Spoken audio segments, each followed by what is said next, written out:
Hi, Naomi. Hi, Chelsea. I wanted to give you a quick video just to give you some context about the Bible that you're reading. So, around 1,000 years before Christ, Israel became a nation under King Saul. He was the people's choice, but he wasn't a good king. Then King David was a good king. He was the kind of like the George Washington of Israel, and he was very successful. He reigned for 40 years.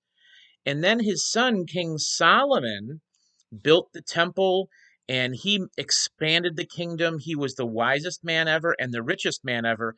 But toward the end of his life, he started letting his wives, and he had many wives, unfortunately, which was a sin, uh, letting his wives get into idolatry. They were worshiping idols. So God said, you know what? Because of your father, I'm going to be nice to you, but when you die, your son is going to lose half the kingdom. So, around the year 920 BC, in other words, about 920 years before Christ, Israel split.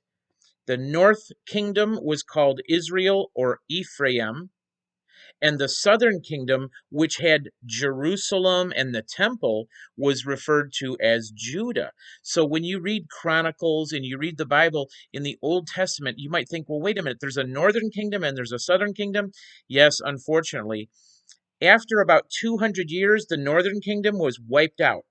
They were carried off into slavery by another country, and the only thing that remained was the southern kingdom of Judah, down in the south around Jerusalem. Okay, and then about 100 years after that, around the year 600 BC or 600 years before Christ, they were carried off into slavery for 70 years because they did not obey God and they were worshiping idols.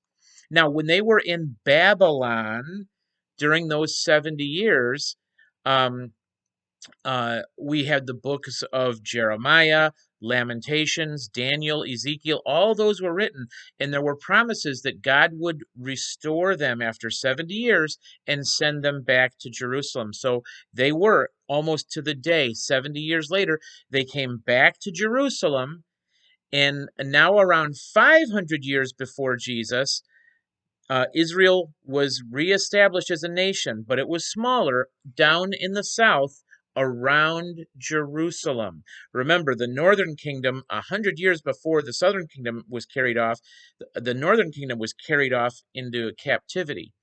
Now, I realize I'm putting out a lot of information. You might have to watch this twice or three times. So now that they're back in Israel around the city of Jerusalem, back in Babylon, that's when the book of Esther happened.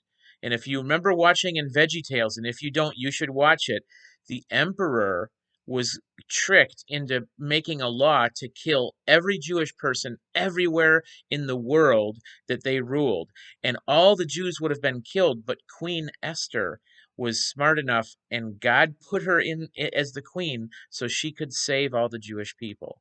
So, anyway, when you read your Old Testament, First and Second Kings and First and Second Chronicles, he talks about the king of Israel, the northern kingdom, and the king of Judah, the southern kingdom. And it's like, well, what's going on here? They got all those names like Jeroboam and Rehoboam and Jeconiah and Mattaniah and Zedekiah. And it's like, oh my gosh, the names are so hard. But now you have a little idea why after King Solomon, the country of Israel was broken into two, and the northern half was called Israel, and the southern half was called Judah. Now, in the New Testament, when we talk about Israel, it just means all the Jewish people.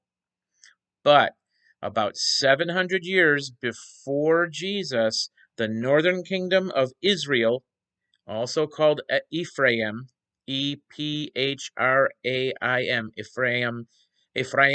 Ephraim, they were carried off into slavery and never heard from again. And the southern kingdom lasted for about another 100 years around Jerusalem before they were carried off to Babylon for slavery for 70 years. God punished them for worshiping idols. But after 70 years, God restored them to the land, and Jerusalem again had a kingdom there for another 600 years until Jesus was born. I hope this helps.